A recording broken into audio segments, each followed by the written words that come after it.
Russia and Iran are building a new transcontinental railway trade route stretching from the eastern edge of Europe to the Indian Ocean, a 3,000-kilometer passage that's beyond the reach of any foreign intervention.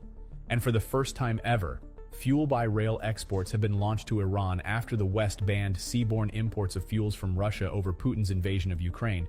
The two countries are spending billions of dollars to speed up delivery of cargoes along rivers and railways linked by the Caspian Sea.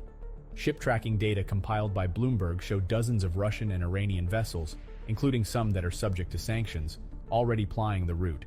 It's an example of how great power competition is rapidly reshaping trade networks in a world economy that looks set to fragment into rival blocs. Russia and Iran, under tremendous pressure from sanctions, are turning toward each other, and they're both looking eastward too.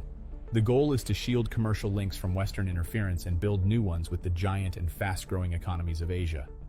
This is about establishing sanctions-proof supply chains all the way through. The emerging trade corridor would allow Russia and Iran to shave thousands of kilometers off existing routes. At its northern end is the Sea of Azov, which is bracketed by the Crimean Peninsula, Ukraine's southeastern coast, including the Russian-occupied port of Mariupol and the mouth of the River Don. Earlier this month, listing his country's gains from the war in Ukraine, President Vladimir Putin said the Sea of Azov has become an inland sea for Russia. From there, river, sea, and rail networks extend to Iranian hubs on the Caspian Sea and ultimately the Indian Ocean.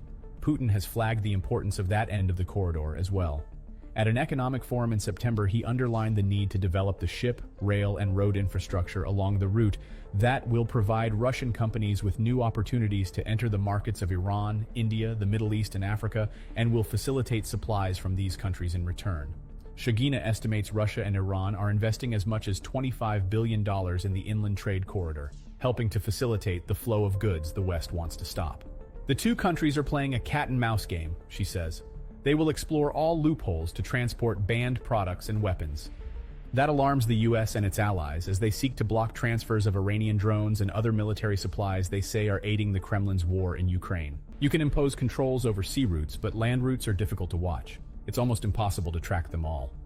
There are plenty of obstacles, and both Russia and Iran are spending heavily to overcome them. Russia is finalizing rules that would give ships from Iran right of passage along inland waterways on the Volga and Don rivers, according to Iran's maritime news agency. آنچه در مورد ما میگویند